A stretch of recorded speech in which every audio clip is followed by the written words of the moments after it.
I'm muting people.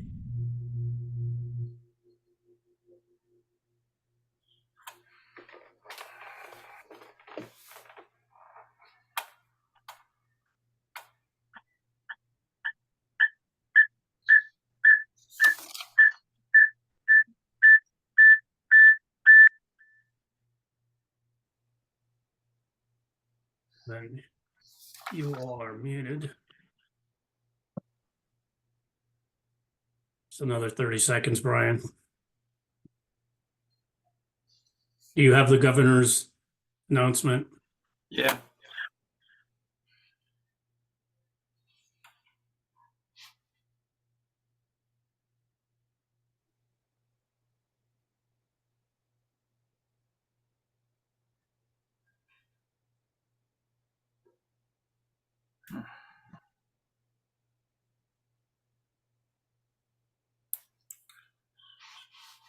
Seven o'clock.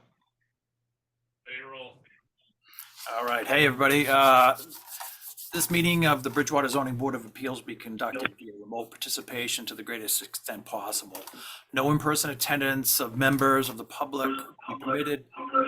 Every effort will be made to ensure that public can adequately access the proceedings. Can you mute somebody, Bob? Yeah, I'm trying to do that. Just before Mr. Heath goes any farther, if you're not a member of the board or staff, if you just mute yourself, please.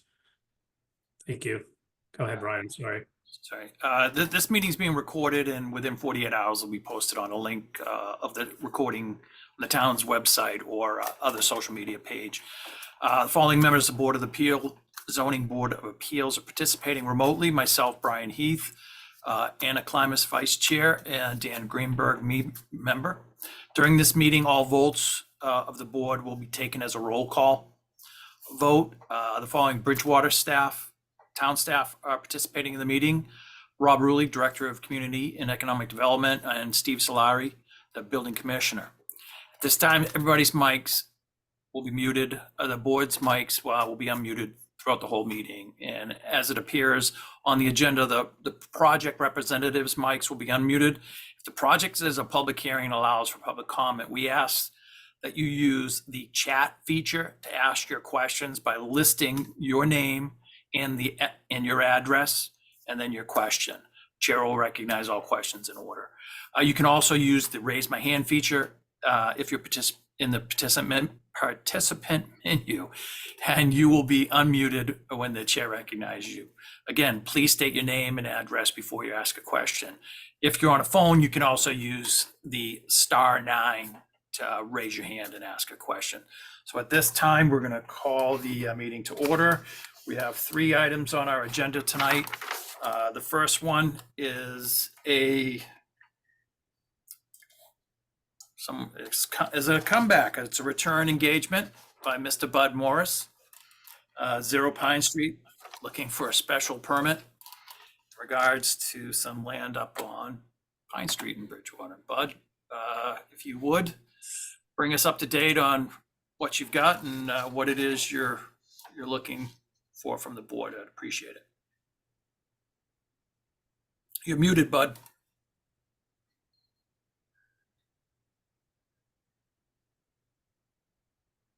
I am muted now. Now you're unmuted. Oh, better than being unmuted, right? I'd like permission. Can I share my screen? I'm going to be very brief this time because I don't want to rehash all the stuff I said Yeah, before. but if you would just identify yourself, your name and address for the record, please.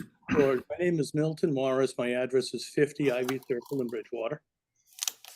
And you have the ability to share your screen. Okay.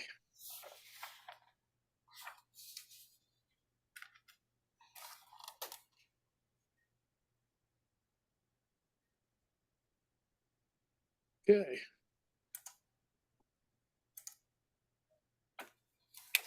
Anyway, I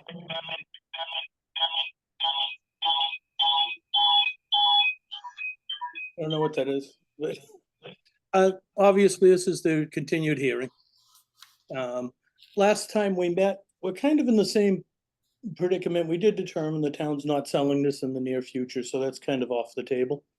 So we get back to the variance that was applied for. From our original thing, we did move the house to the front area. I did show that the house is over 150 feet to both of the neighbors that are closest to it. And you can see I put distances in the whole neighborhood. That's a much bigger distance than any other house in the neighborhood already. From the original plan, we did slide the driveway over within 5 feet of the lot line so that it more parallels, you can see here, in between the two houses to give more privacy out there. We had talked about a tree buffer here and a no-cut zone to give protection to the neighbor on this side, who is the closest neighbor. We also met, I had Dale Higgins come out from Higgins Landscaping, give me a price for 7 to 8 foot white pine trees in this tree buffer zone out in here near the pool. We walked out on the site, there's a lot of dead brush and dead trees and what have you, so it's kind of hard for me to pinpoint them, but we figured once we cleaned it up, we're certainly happy to work with the neighbor on some placement within that area that gives them a little buffer to their swimming pool.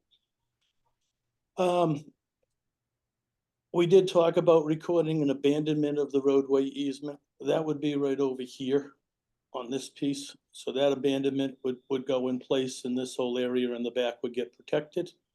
And that continues a 460-foot buffer out to the highway.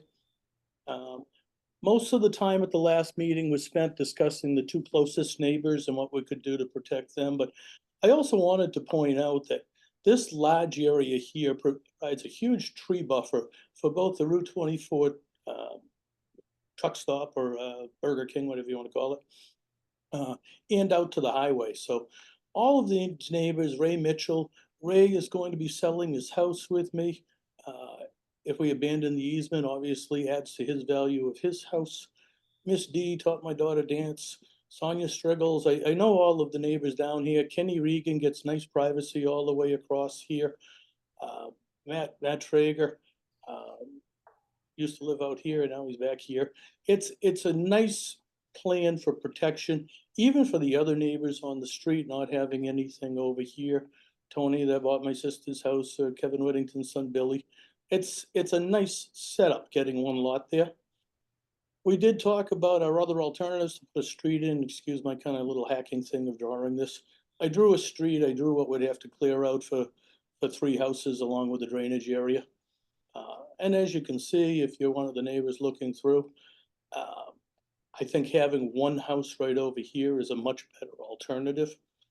And pretty much all comes down to the only thing we're missing is we're missing 10 feet right here. But it does widen out to 30 feet even before we get to the 40-foot setback. So this little triangle is missing, and that little triangle amounts to about 150 square feet, probably the size of your den you're sitting and talking to. And in exchange for that, we do have a 4.6 acre lot, which is 1.1 acres bigger than what's required. So in conclusion, asking that the board find that due to the land taking for the highway and the rest area and the topography by them constructing that and digging it out, and bylaw change because it used to be zoned industrial when they did it, that a hardship exists. That this is a unique property. It does provide a nice buffer to 24 in the service area. That the reduced frontage that we're seeking does become the required frontage by the time it hits the minimal setback. The intent of the bylaw is to make large tracts of land for one house lot.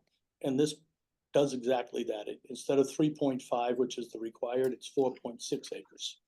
And I think it's the best use of the property and it's best for the neighborhood.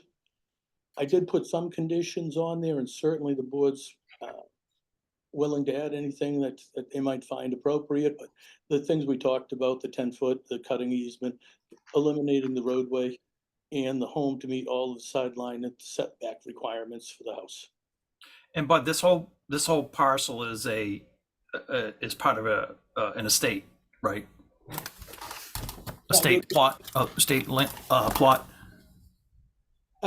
This whole parcel is the last piece of land owned by Pine and Spruce Realty Corporation.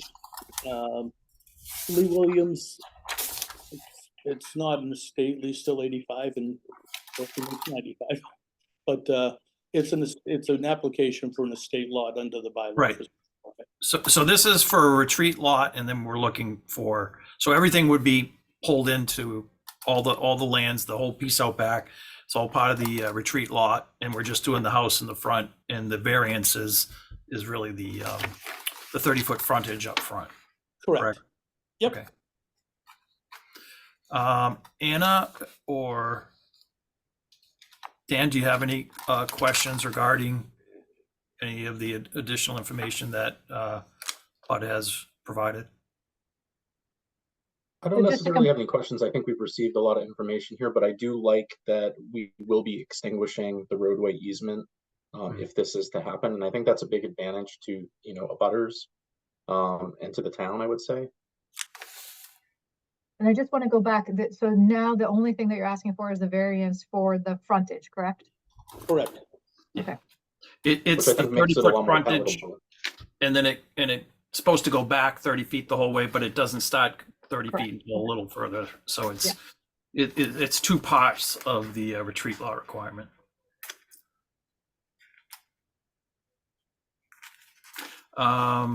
If there's no questions, I think that we'd open it up to any questions from the public. Just before you move on, Mr. Oh, sorry. Chairman, not to call anybody out, but 265 Pine, I remember from the last meeting, was very active and very vocal. Have you had the opportunity to meet with him and address his concerns? 265 was the house with the swimming pool, is that correct? Yeah. Or, yeah. I did not meet with him. I attempted to meet with him. I did go out there with Dale Higgins, who did his landscaping at his house. So I decided to use the guy that I didn't know and be comfortable with. And I had sent him a thing in the mail on it, but it's, again, I think the biggest thing he was looking for is privacy back there. And I'm more Okay. than happy to work with him. Even when we go ahead with the trees, I can have him stake where I'd like him if he doesn't, if he thinks that provides more privacy within there. I'm happy to work with him on that. They're nice folks. And it does seem to me like you're making an effort to add some tree screening and buffers and things of that nature. I think that's important. Okay. Anna or Dan, if you don't, we'll open it up to the So if public. anybody from the public would like to speak, you can either use the raise your hand feature on Zoom. If you're on camera, raise your hand and I'll see you. Or if you're on a phone, I think it's *9 to use the raise your hand. So if anybody from the public would like to speak, now would be the time, and I'll give you a couple minutes just to figure out the technology. And if there is anyone from the public, please just remember to state your name, your address, and then you can ask your question, please. Mr. Chair, I am not seeing anything in the chat. I'm not seeing anybody waving at me, and I am not seeing any hands raised. Okay. Then if someone would like to make a motion to close the public comment section of the meeting. Or I'll make a motion to close. the Just public as you say that, somebody has their hand up, Huh. his phone number, so I'm going to, Raised hand. All right. so if you have your hand up in your 508-718-7447, if you could just identify yourself, your name and your address, please. You'll have to unmute yourself first.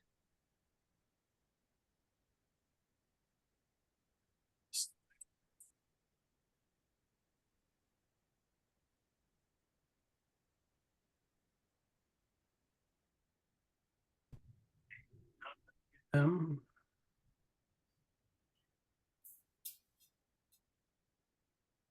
I think they're unmuted. Okay, So you are on. If you could just identify yourself, your name and address, please.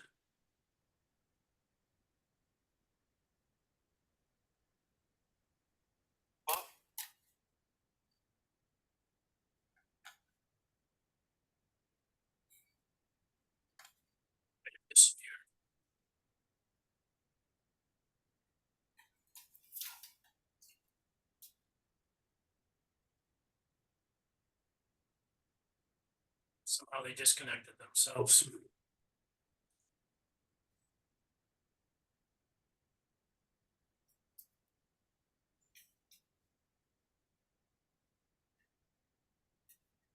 Not seeing anybody in the waiting room coming back in either. Okay, then I would again ask one of the members to make a motion to close the public comment section of the meeting. We'll make a motion to close the public comment section of this meeting. All in favor? Need a second. I'll second it, and I am also in favor. Aye. Dan, in favor? Aye. Okay, the motion passes. Okay, so we're going to close the public comment section. And I would ask one of the members to make a motion in relation to Mr. Morris's request for a variance in regards to the section 8.2 retreat lot requirements, the 30-foot frontage for the road. Oh, Steve? This is a variance and a special permit. It's a special permit for the retreat lot and a variance for the frontage. Oh, that's what I was at. Yeah, that's what I was asking. It Okay. is I not just wanted a, to make sure. it's not a Yeah. retreat lot yet, right? Right, right. Okay, so this is a special permit to be classified as a retreat lot under 8.2. And a then variance for the within front. 8.2, we need a variance because it's a requirement of 30-foot frontage and then 30 feet throughout. And it's those Yeah. two things, there's a variance of about 10 feet. Yeah. At the smallest point. Yeah. So So- if someone would make the motion to, But just so the record is clear, I think we're looking for a variance for special permit under 8.4, right, Steve? And then It's a variance for the, I don't have that in front of me. It's a variance, it's- it's a variance for frontage for dimensional requirements for a retreat lot. And you have to do a retreat lot, you have to have a special permit if you meet Yeah. all the requirements. 8.2, isn't it? 8.2 is the retreat, and then 8.22 is the requirement for the 30-foot. Yeah, I apologize. I don't have the book in front of me. I apologize. You're correct, Brian. So it's a special permit for under 8.2 of the bylaws, and then there's a variance in relation to 8.22, the 30-foot frontage requirement. I would do it as two votes. Yeah. So if someone want to make the motion for the special permit under section 8.2, retreat lots. So I will make a motion to grant the special permit under 8.2 the bylaws for 0 Pine Street. Do we have a second, Anna? second, All in favor? Aye. I, Aye. So the retreat lot special permit has been granted. Now, if one of the members would make a motion in relation to section 8.22 for a variance of, I think it's 10.37 feet, regards to the minimum frontage. And I would just ask if you're gonna make that motion, you just state what you feel the hardship is to grant the variance. Which I think Mr. Morris gave you that language that the taking by the state for the rest area on 24 compromised what he could do there.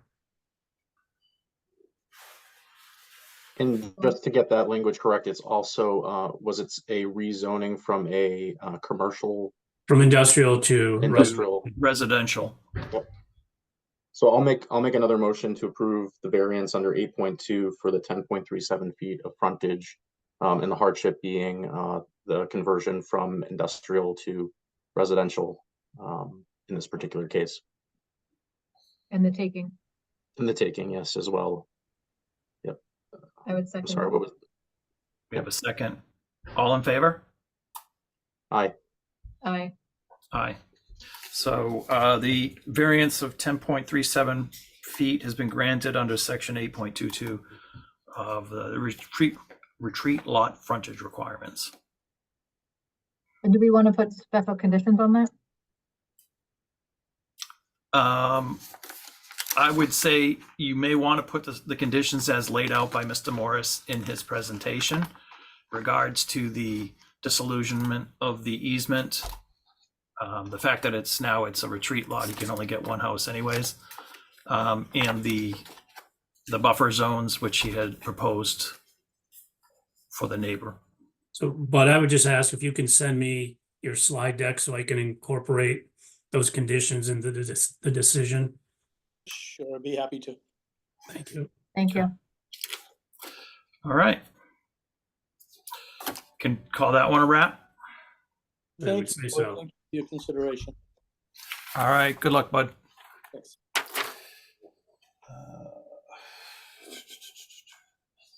You want me to read it, Brian? Yeah, well, the next one, I was gonna go with the 135 Sharon extension, special permit.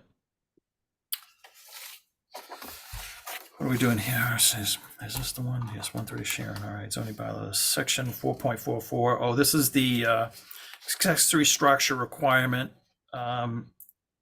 Exceeds the 900 square feet limit. So in order to go forward with this, a special permit needs to be granted.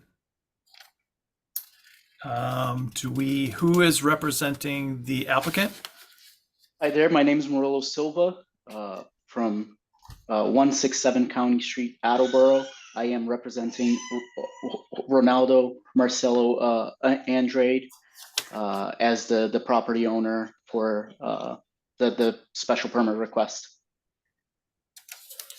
Okay, if you go through again what it is you're looking for, and Sure thing. May I share my screen? Yep, you should be able to. Okay. So thank you for the introduction of the project. I just would like to start, if everyone can see my screen okay. Again, as stated, we are asking for a special permit request in order to pursue to build a accessory structure that is larger in footprint of the 900 square feet as per the zoning bylaw 4.4.1. So with that being said, I would like to state that as the bylaw reads, sorry, the Zoom thing here is not letting me change my tab easily. As the zoning bylaw reads, the footprint is independent of a structure, an accessory structure being any portion that is covered by a roof structure, independent if it's an open space, like I would say like a gazebo style or a actual house. So what we are proposing here is to build a pool house to accompany the existing pool, existing patio, and existing shed structure within the appropriate boundary setbacks. The actual pool house in itself falls below the 900 square feet requirement. What the Ronaldo really wanted to have as well is to be able to have a covered patio as part of this as well, so that he's not utilizing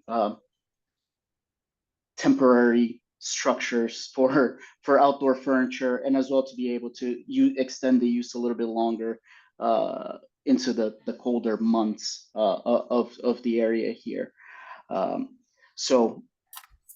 I'd love to answer any questions to that. So as proposed, here's the accessory structure, and this would be a covered patio area, which makes it larger than the 900 square feet. So this is in essence the project, and I'd love to take on any questions or. so as stated, the structure itself is a little over what is it, 600 square feet, Right. Close to 7 something. Mhm. It's if you do you have, I think it helped to see the side view of the plans. Absolutely. At first, I have- didn't. At first, I thought, "Wow, this thing's really big." But it's, as you can see, it's that roof line that really just covers what would have been just a cement deck, I'm guessing. That is correct. Yeah. So this is just going to be a slab, probably a stamped concrete of some sort for the patio there. And as you point out, that's just a roof line. It's just covered. It's not enclosed with glass doors and all that. No, yeah, just covered as well. Has there been any discussions with any of the neighboring abutters regarding this? So One of the things that we do like to see is that you have reached out to the neighbors, because they're going, especially the ones that are going to be most affected, and to get their understanding, or, you know, their appeasement, whether they agree or disagree or whatever. I'm sure if they disagree, they'll be here, but So we have not contacted the neighbors directly. I would like to add that the proposed structure is going to be sitting under 20 feet tall, as well as the location. So as on a satellite view here from Google Earth, the location is going to be at the edge of, so here the tree line overhangs the setback. But it's unlikely that any of these trees will need to be cleared, as they are already sitting pretty far into the setback line and the property line. So it's a fairly wooded area in the neighboring abutting lots as well. So to again, the point being to avoid any kind of structure that's going to be, you know, in view of someone's backyard. Dan or Anna, do you have any questions related to it? Anna, you're on mute. Sorry. So so the space there, is there already a pool shed there essentially? So the shed here, there is an existing shed here that is the idea here is just to utilize the shed as storage, as well as potentially moving the pool equipment into there. So being more utilizing as a full shed, where as of today, they actually have a little counter there and a little covered space that's being used. Right, and there's also a 2-bay garage there, right? Yes, so this garage, its construction precedes the current owners, but yes, there's a 2-bay a barn garage at the rear of the property.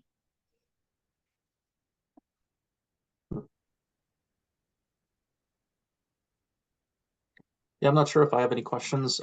Steve, are we missing anything on this one? Do you have any input? No, it's again, this is I think the first one we've done, because the bylaw was just done a while back. And as you know, any structure over 900 square feet requires a special permit.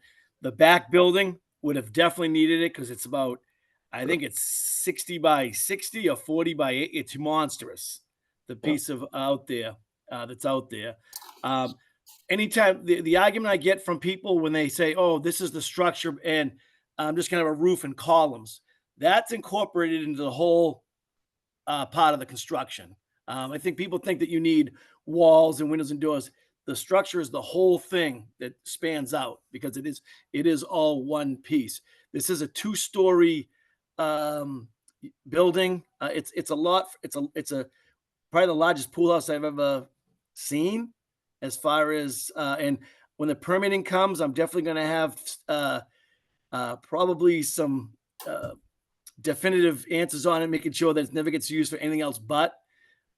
So this is why it is a special permit, so that the neighbors can have a view So of it. you mean in a sense like no occupancy, no living space? but Exactly. just Exactly. an It's going to accessory be building. it's going to be used as a pool house, Yeah. and that's it. The problem that I have with pool houses, and as the building inspector, once we issue a permit, once we leave the premises, a lot of times things happen that they're not supposed to.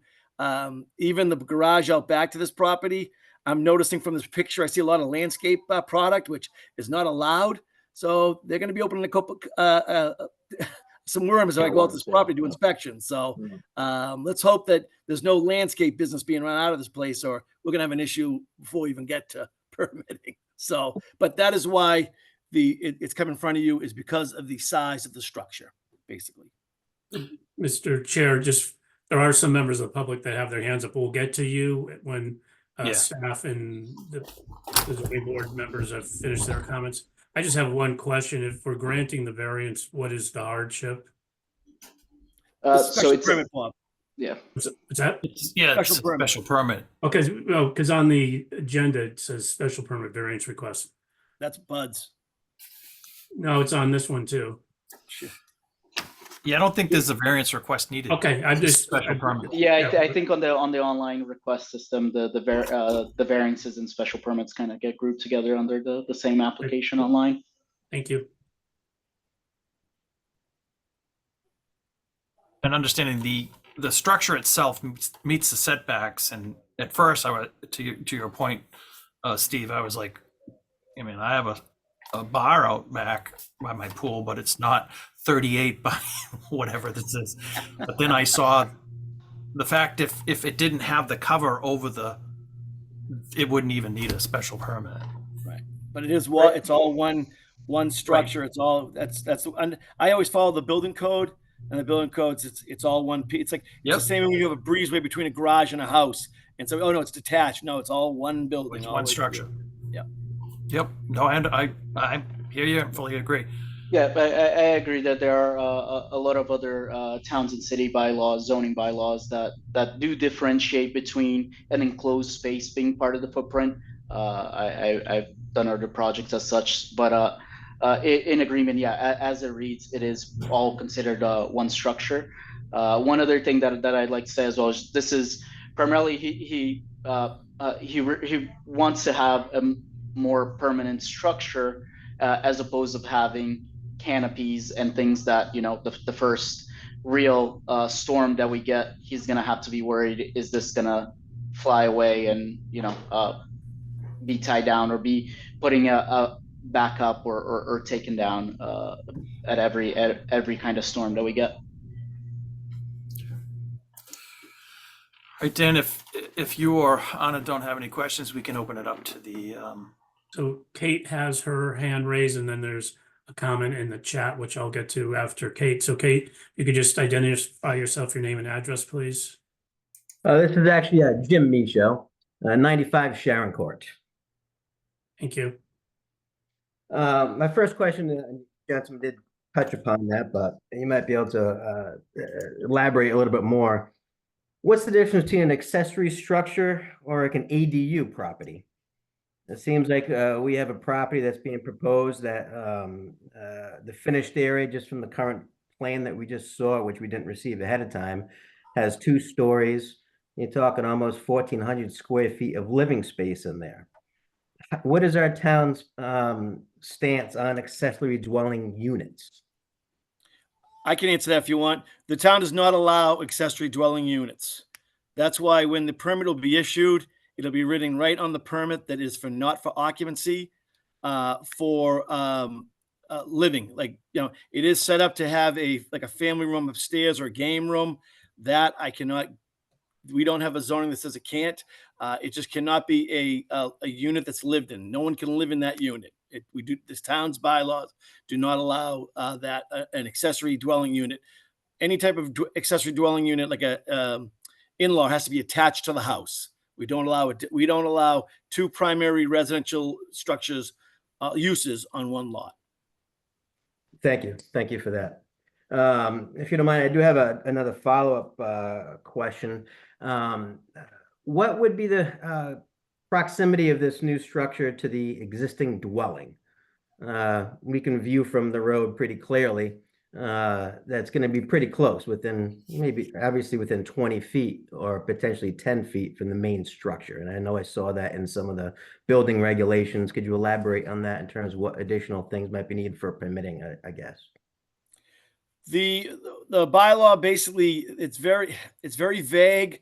We've always used the 10 to 12 foot from one to the other, because there's not really, if you go in the bylaws, you're not going to see an exact number. Like you have to be 16 feet from this or 10 feet from that. We just go on the 10 to 12 feet is what we're looking for. And I think they're well much more than that. Like you said, they're well over 20 feet. It's actually around 25 feet to the existing dwelling, the actual house on the property. However, the deck is a little bit closer to the protruding back deck of the house. It's about 20 at that 18 to 20 line. So just a little bit closer. It was 18 and 20. Okay. All right. Now, with, pardon me, I think Mr. Solari touched upon that. Something else that's on the property is what's coded as as a barn.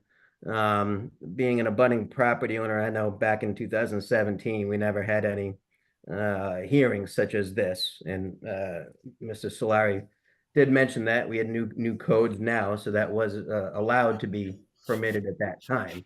But it's a big 60 by 60 steel, garage. Obviously, we know that the current owner of the property does have some of his materials and equipment, on the property. What is the process if someone wants to get a business license to use, the back garage along with? 'Cause I do know that you can have. I saw in the code you can have employees living on a property also. We're just looking at it as we have the gentleman at 135 is not a resident of the town. So that also leads to my question of what's our town ordinances on short-term rentals, Airbnbs and along those lines also. Geez, I just had a seminar today with Mr. Tallerman, the attorney on who does all sorts of land law. And right now, the town of Bridgewater does not have a bylaw for short-term rentals. And if you don't have a bylaw for short-term rentals, they're not allowed. Okay. The problem is with short-term rentals is enforcing it because you have to have neighbors. The property that is where this is going is the owner is the one who's doing the pool house, correct, Mr. Sylvia? That is correct. So Right. but also the owners there, they have a landscaping company in Martha's Vineyard, and that's where they do reside portion of the year for that. However, as I'm sure many of you guys been to the island over the summertime, that's why he wants the structure here over the summertime so that he can spend with his family outside of the craziness that living on the island during the summertime is. So during the summer, he wants to come here instead of stay in the vineyard? That seems the opposite of the vineyard. I think when you've been there for over 20 All right. years, I it makes sense to him. Just so you know, Mr. Silva, and I know this has nothing to do with this, I just hope that they understand that we do not allow short-term rentals. Yeah, no, absolutely. And as far as I understand, that he has never even ventilated as any either short-term or long-term rentals. Is really looking to have more time with his family here in the so he has a son and a daughter that live in the neighboring towns where he wants to spend more time with them now that he has also a few other grandchildren. So he's looking to get out of the island and spend more time stateside, and that's why he bought this property, renovated it, and this pool house is also going to be built in a similar architectural style. So he's looking for black metal roofing, whiteboard and batten, black windows, very like of the main house, and done in a very tasteful manner. Thank you. Thank you for that. Thank you for that. And I think one of my just last comments is, as Mr. Sylvia mentioned, I think it's disingenuous to say he's worried about having his pop-up tents blow around, because as we've just discussed, he's not a resident. It's not his primary resident. But that shed that's on the plot plan is a pool house, open on all three sides. It is already a pool house. Being a neighbor next door, I just find it hard that, especially with the application, when they say you're going to build something just a little bit slightly bigger than what the code says. Well, the code says 900 square feet, and we're trying to build something that's 2 stories, that's almost 1,400 square feet outside of the covered patio. That's just And thank you for answering my questions regarding the ADUs and short-term rentals. I'll take myself off the air now. Appreciate it. Thank you. Thank you. So Nanette had put in a comment in the chat. Nanette, if you'd like to unmute yourself and express your concern, just your name and address, please. Nanette Howard, 493 Walnut Street. Go ahead. So as previously mentioned, we do have concerns about a two-story building. You know, he mentioned that the tree lot will buffer that. The tree lot will not buffer according to the dimensions that you just showed us. We're worried about noise, and also, as mentioned previously, the 60 by 60 building that was done in 2017. Again, we had no public meeting, and when that was done, it has caused extensive flooding to our property, and that is, you know, a major concern for us as abutting property owners. I mean, to the point that the flooding is 2 feet deep. Unfortunately, we right now here on the zoning board don't have any jurisdiction over that. It doesn't come before us. You know, it is and I'm going to grant you, I mean, it's a big barn, and I know, as Steve said, if it were done today, I don't believe it would be allowed. Plus, it wouldn't be metal, because there's a bylaw now, you can't put metal buildings. But you know, I don't mean to distract from what you've said. I hear you, but unfortunately, there's nothing that this board can do. And I'm not trying to shove the responsibility off, but we have a very limited jurisdiction, and ours is just to look at these special permit requests. Okay, so that's unfortunate. But yes, so the building itself is going to be as big as a house. It's 2 stories. The noise level, the privacy level, those are definitely concerns that I would have as an abutting neighbor. Steve, and I just, you know, I hear that it's a 2-story, but the bylaw basically states that it's the square footage of the foundation, correct? The footprint. Yeah. Yeah, this is the bylaw says you know, the ground level. I mean, that's something we should probably look into, because we do allow a 20-foot peak. I'm not a fan of the second story.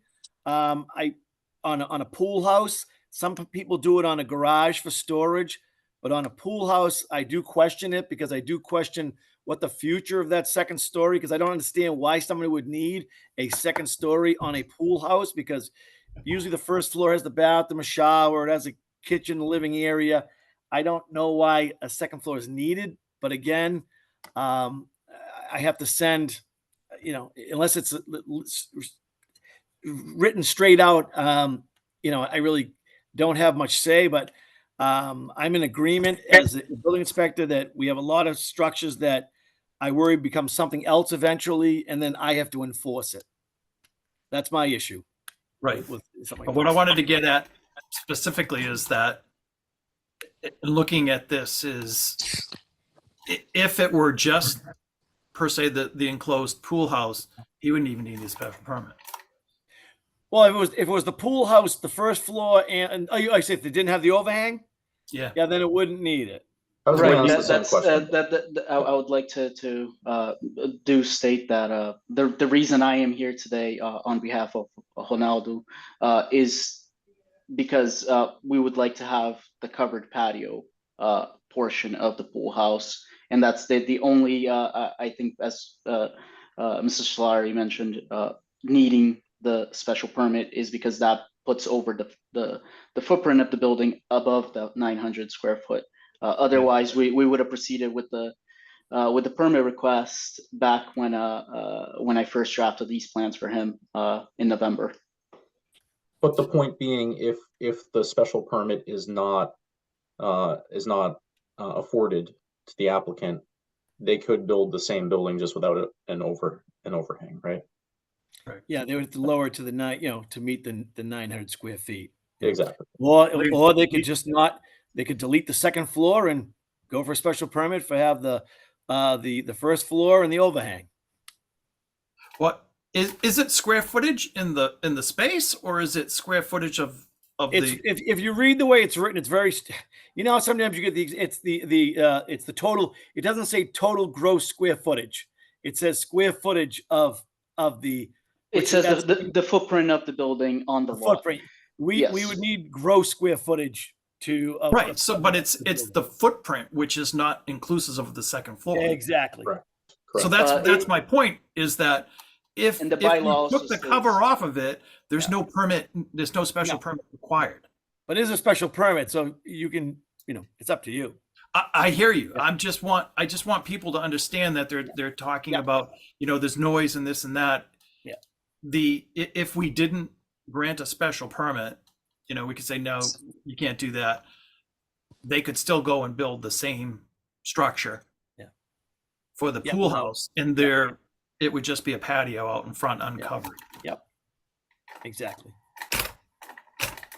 Looks like we have a bunch of other hands raised. Yeah, so I'm going to take them in the order that they were raised. The first is on the phone. It's begins with area code 617-347. You want to unmute yourself and identify yourself, name and address for the record, please.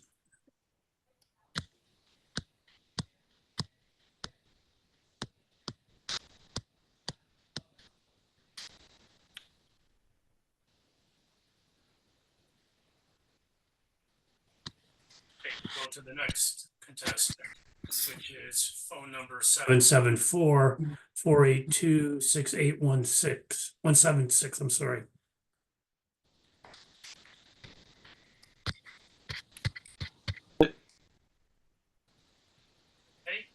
If you're calling in on the phone, if you would just unmute and state your name, address, and question or comments. Okay, we'll go ahead to Kara Hines, who has her hand up, or his hand up. Kara? Hi, guys. Can you hear me? Yes, we can. All right. So I am Kara Hines. I'm at 503 Walnut Street. So I am directly behind where that large 60 by 60 structure is. And I know that you guys said that there's a nice tree buffer. And I know Nanette has spoken about this as well. She's my next door neighbor. There is no tree buffer. So when these structures are being put up, they are a nuisance for us to be seeing them. And I understand that there's nothing that can be done with this, barn, quote unquote barn that you want to call it. However, it is a nuisance. And if I was to sell my property, I have this big structure that you can plainly see from any window in my house. There is no buffer. There is no tree buffer. I can turn my camera on for you right now. There's no buffer. And then you're talking about adding another structure that's 2 stories high on the same property where there is no buffer that we have. And like Nanette said, we have a flooding issue. I had a pond in my backyard for a month or more because of all the drainage issues. I understand again that this is to do with the structure that you guys can't do anything about. But if you're talking about putting another large structure on the same property, we're going to have the same issue. It's not going to help us any. Again, nothing was brought to our, we're abutting properties, and nothing was brought to us asking us, for, a blessing, if you will, to build these structures.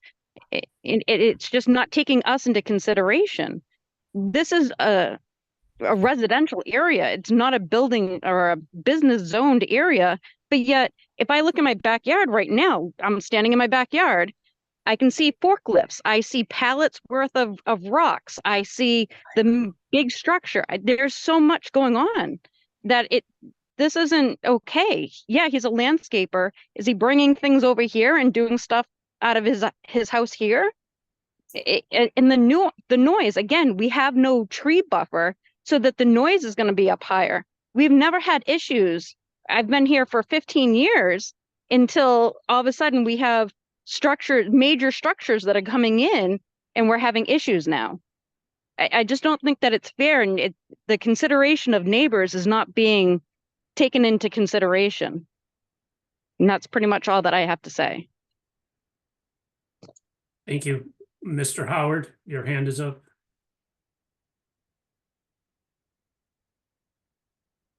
Mike, you're on mute. Yeah, so my name is Mike Howard. I'm at 493 Walnut Street.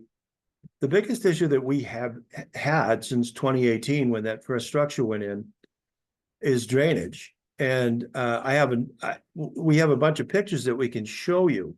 Now, the point being, not necessarily, I understand you can't do anything about this gigantic monstrosity that the guy's putting, not the present guy. The present guy is fine. We have no problem with him.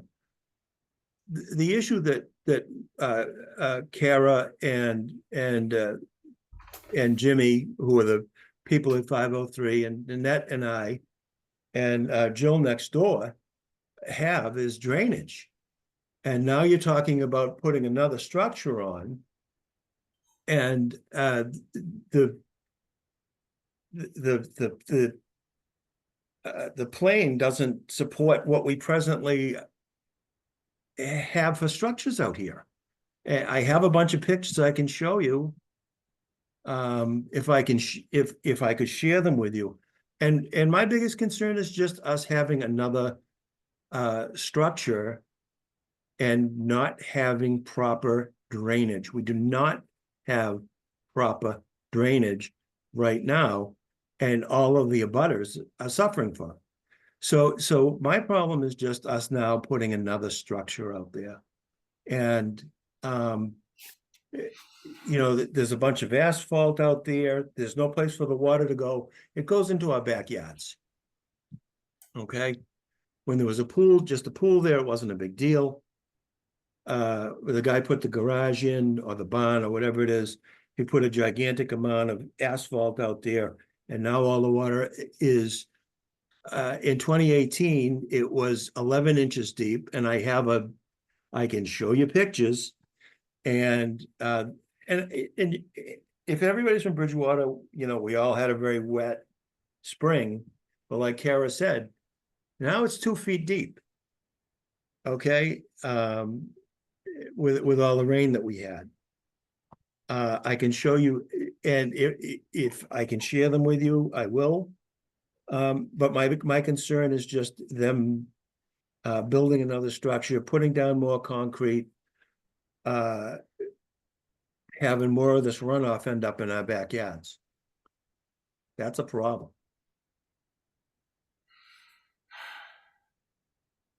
May I make a comment? Sure. Thank you for sharing. I think it's seems to be a recurring theme with the neighborings, a part of the water runoff. That's not something that I particularly was aware of,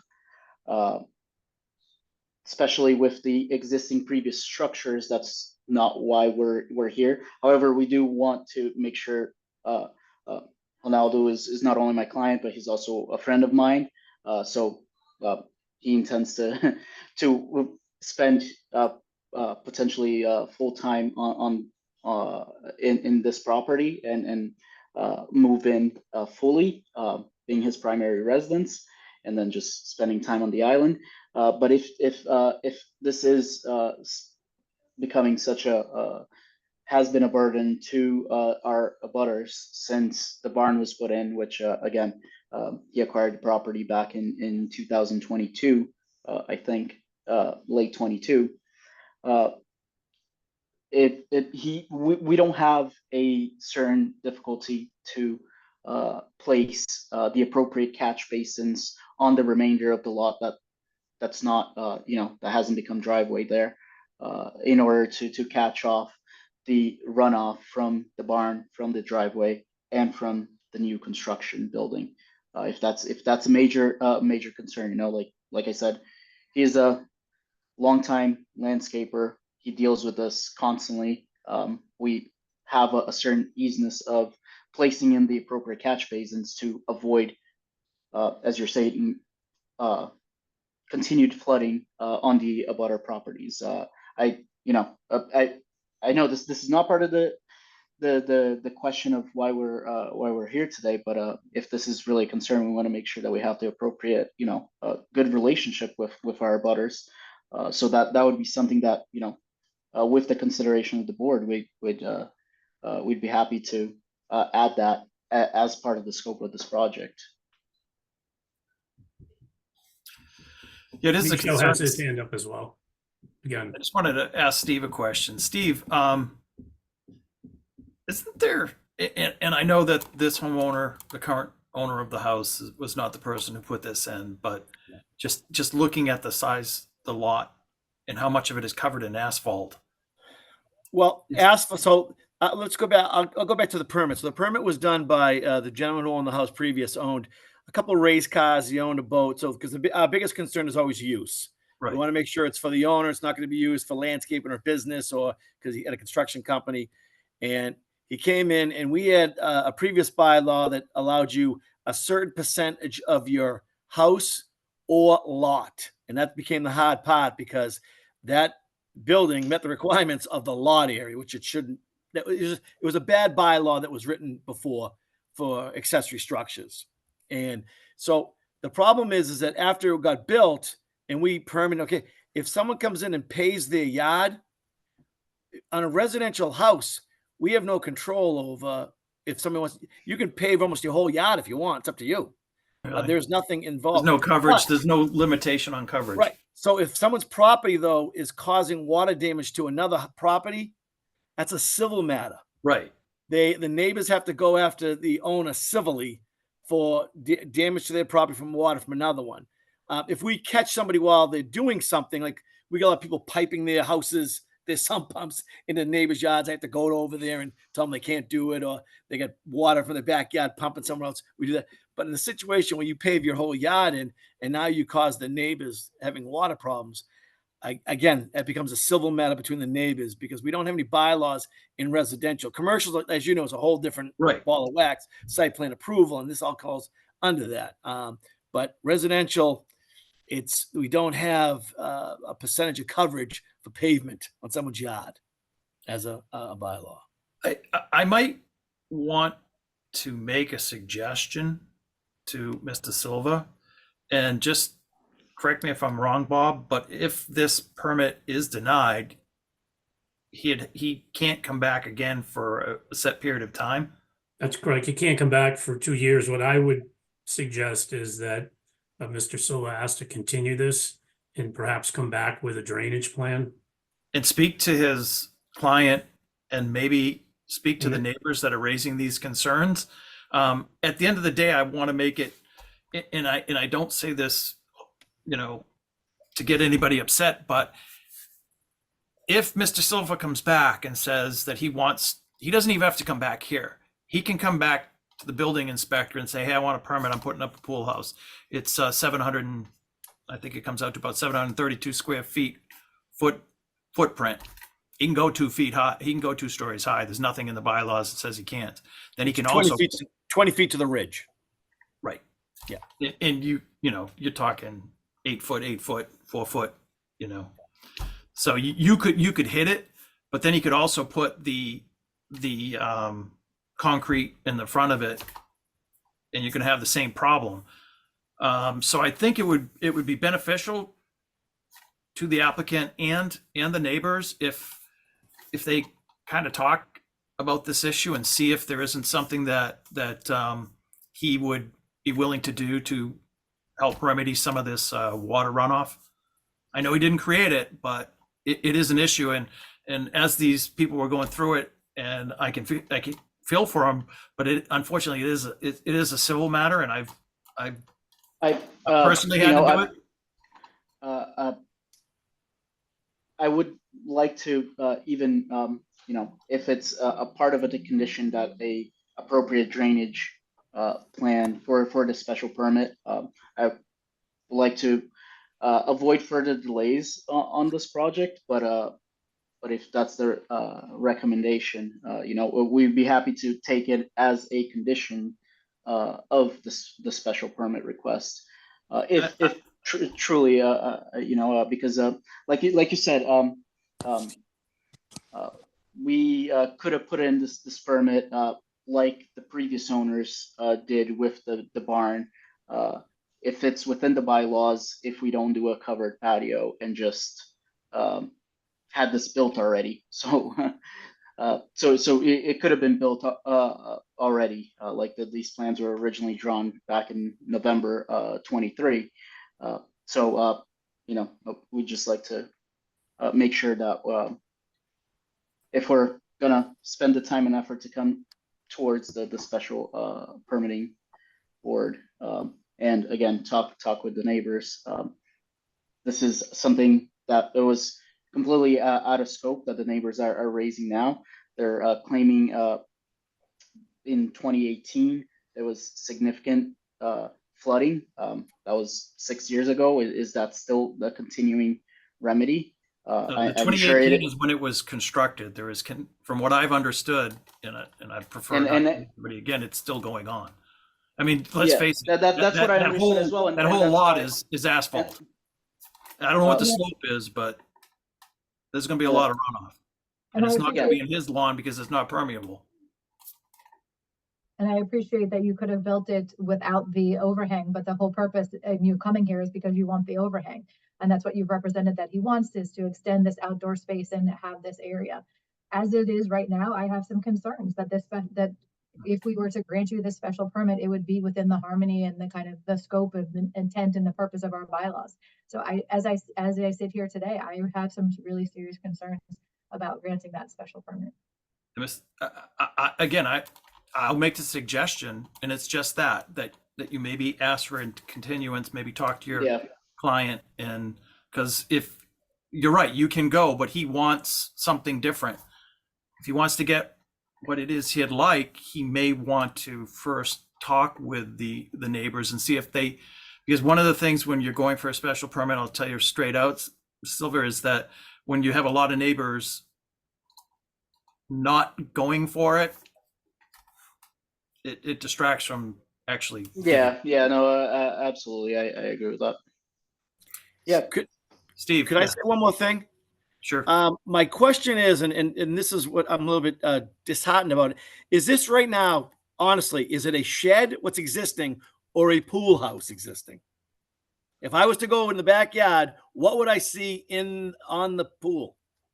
Is it a shed? Sure. Or is it a pool house? It's a pool house.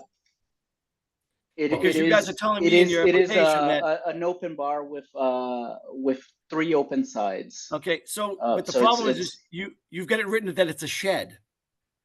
It's not a shed that's there. You're saying a pool house is already there, so you already have a pool house. Do you know if that pool house was ever permitted? Because now that it shows up on the original plans from 2017 when the barn was built on the site plan. Then it historically I'll go has through been my part records. of the property, and as well as again, it's listed as a shed. There are no walls to it. If we're saying a counter is considered a pool house with 3 open sides. I believe there's a storage unit area, isn't there? I think that's where the water heater is. Yeah. Mr. Silva, are you asking for a continuance? I would like to ask for a continuance. Yes, please. Good. For the sake of time here. Would one of the members make the motion to accept the continuance? I will make a motion to accept the continuance for the 135 Sharon Court special permit application. And the continuance would be until the next meeting, which would be, I don't have my calendar in front of me. And I'm certainly gonna encourage that he talk to his neighbors. Yes. So it's, is it the first Wednesday or the second Wednesday of the month? Can't remember. It's the second is always planning, so it's the first and the third. First and third. Okay, so it would be June 5th would be the next scheduled meeting. And if it's not ready for prime time at that point, you can continue it one more, we can continue it. So, can we have a second on the motion? I think, Dan. I'll second it. Oh, all right. So all in favor of the continuance? Aye. Aye. Aye. Okay, so we will continue this until the June 5th meeting. And if you and your client aren't going to be ready, if you could just call the town and let them know, and we will then request a further continuance at that time. We'll need it in writing. Yeah. Yep, sounds good. Thank you, everyone. All right. Thank you. Thank you. All right. Last item on the agenda is another special permit. It's for 1185 Pleasant Street. The Strong Point Engineering Solutions representing the town of Bridgewater. Yes, Variance. Pardon? It's a variance, not a special permit. Oh, it's the variance, the height variance. Height Sorry, variance. my bad. That's all right. Okay, who do we have here representing Strong Point Engineering? Yes, Mr. Chairman, my name is Eric Dias. I'm a registered professional engineer in the Commonwealth. Working with Strong Point Engineering, I have an office at 340 Manley Street in West Bridgewater, and I am a resident of Bridgewater at 400 North Street. If it's okay, I'll just kind of give I don't know how much this board has seen of this project, so I'll just give a very brief overview and then get into the meat of why we're here. I think it helps to put some things into a little bit of perspective. So just give me half a second to bring up a site plan, and you should all be able to see that site plan at this point. This is the layout for the proposed fire department headquarters, proposed at 1185 Pleasant Street. This is on the north side of Pleasant Street. Immediately to the west is the power line station, and immediately to the right is Reese Realty, just for location purposes. Site is very, very wet. This wetland that you see all through here is like a long finger of the Hockomock Swamp. So it directly ties right into the Hockomock.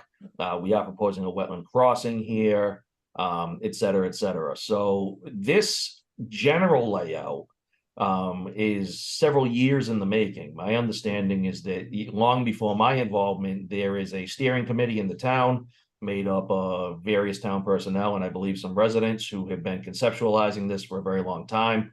And at that time, that is where a lot of the architectural requirements came from, including the building height, which is why we're here tonight. So just for orientation purposes, other than building height, this conforms to all of the zoning requirements. We meet and exceed all the setback requirements, and this property is actually set back. The building itself is set back about 300 feet from Pleasant Street. Everything that you see outside, basically, of paved areas is going to remain treed because it's wetland and can't be disturbed. So really the only time you're going to see much of this building from Pleasant Street is looking directly up the driveway. So that said, just focusing in on the building a little bit, it is a 4-stall drive-through garage on this side. There is a training tower that goes in on this corner here. And then this side of the building is offices and bunkhouses and things like that. So the reason that we are here relates to this plan. This is the architectural plan that, again, my understanding was developed with input from various members of the steering committee and members of the town. This zone, I believe maybe all zones, but Mr. Solari can correct me if I'm wrong, has a maximum building height of 35 feet.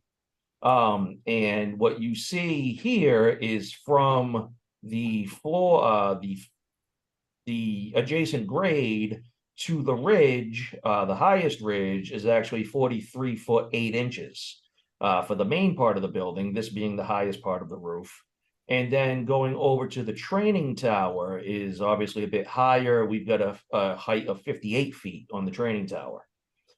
So that is basically the relief that the project is seeking to be able to move forward with this architecture. How much of the building structure from the ridge down is unoccupied? It's, attic type space.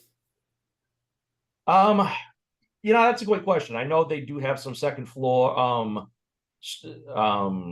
locker rooms in bunkhouses and things like that. If you give me a quick second, I can try to pull up a floor plan on this. I just don't have it at my fingertips. Yeah, and the only reason it's just how much of it is of that excess is living space per se, or Sure. I don't think there's occupied. anything in like an attic area per se. I think they kind of cap the quote unquote living space at the second floor. Yeah, So roughly, if I've got probably 12 feet. Yeah, probably 12 feet. I've got 20 some odd feet to the eave up here. I got about 12 feet between the ridge and the second floor. So that sounds about right.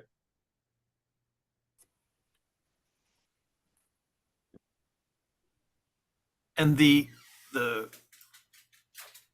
tower, that's a training tower? Yeah, that's a training tower. My understanding is that when you go inside here, there are stairs all the way up to the top. There are windows that I think you can actually rappel out of. We have a hydrant being installed right nearby here. And I think they're literally going to train staff at this location. Yeah. I work right next to the Fall River training, and they have the same type towers, but they're the fire. So, if it gets on fire and this one's brick, I'm guessing they could be there in time. I would like to think so, unless everybody else is somewhere else, right? Yeah. Yeah, that's one of the main reasons we really push to make sure we got a hydrant in here, is because it kind of looks bad when the fire department burns down. Doesn't install a vote of confidence for the town, no. Exactly. Yes, we want to make sure that that's not going to be an issue. Okay. And this is a variance, right? This is a variance related to building height. Yes, it is. Yes. And to Bob's general question, hardship. I was absolutely kind of hoping we were going to avoid that question, but let me go ahead and take a stab at it. This is the grading and drainage plan for the site coming up right now. So what you will see, obviously, hydrology can be considered, right? I think it's more than 50% of this lot is wet, to the extent that we do have a wetland crossing going in here. Also, you can see from the existing contours, we definitely have some cut and fill to do here. This is basically the side of a great big hill. So we do have some topographic change going on across this thing. How those directly impact building height, I'm not 100% I don't have a very clear answer. What I can tell you though is that I don't believe that granting of this variance would be any detriment to the town. And I know that's not necessarily the threshold, but in a case like this, there's usually in my opinion at least, and Mr. Solari can again correct me if he disagrees, but there's two very hard variances to go for, and that's a use variance and that's a height variance, because the standards that we use for hardships don't necessarily always impact those things. So outside of that, my argument to you would be that this is a municipal building. It was developed by basically residents and personnel in the town for quite a long time.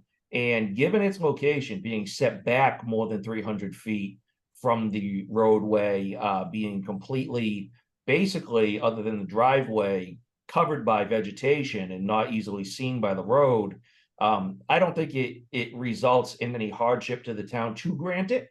In fact, I believe, given that it has a training tower and things like that, it's actually in the town's benefit to grant such a variance in this case. The only thing I'll add, Brian, is there is some precedent that when the Mitchell Elementary School was constructed, you were presented with a similar variance request for height. I just wanted it for the record. Yeah, no, I don't have an issue. I would And, also say where it's a limited square footage lot, you could spread the building out further and have it lower, right? But it has to be a little bit more condensed in this area, and maybe, contributes to a 2-story plan. Well, versus that is something a very little true. different, maybe. Well, the other thing is, I don't know where you could put that tower anywhere in the town where you would. But even if the tower wasn't there, you still have that other ridge, right? Which is, Yeah, that one I have less Yeah. because it's shorter and you're talking unoccupied space for a roof line. But to Bob's point, it is municipal, and it is most of those requirements are in there for fire. A lot of it is fire type That is true. concerns. And here we're dealing with the fire department. I don't have any other questions, Anna or Dan. I have no questions. I'm satisfied. Do we have anybody in the public waiting area, Bob? If somebody from the public would like to comment again, if you use the raise your hand, if you're on camera, wave at me, or if you're on the phone, I think it's *9. Give everyone a moment to navigate that. Mr. Chair, I'm not seeing anyone from the public. Okay, I'd request one of the other members to make a motion to close the public comment section of the hearing. Make a motion to close the public comments. Second? All in favor? Aye. Aye. Okay. At this point, I would ask either Dan or Anna to make a motion one way or another on the variance in relation to the tower and the roof line. The largest relief requested is, I believe it's 23 feet. So it's just a height variance, we can't, Steve, I'm guessing we captured the other one with a 23-foot. That's correct. You're gonna use the highest. You You're not use the gonna break down highest the one. individual roof, we're gonna use the highest. Right. So the variance is for 23 feet. So I would make a motion to approve the variance at 1185 Pleasant Street for 23 feet. Have a second? All in favor? Aye. Aye. So your addresses are all coming off the do not disturb list now. So the variance under section 4.3.1, the height regulations for 23 feet has been granted. Thank you for all very much. I appreciate it. Same here. Thanks, Eric. Thank you. Thanks, guys. Okay.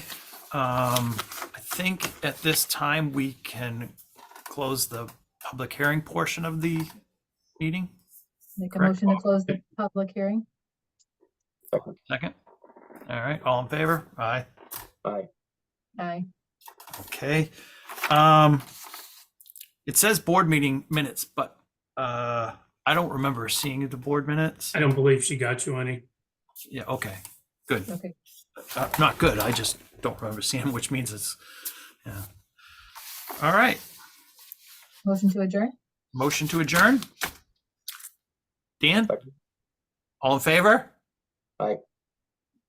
You Aye. don't want to object, Steve? Steve and I are hoping we can make the motion someday.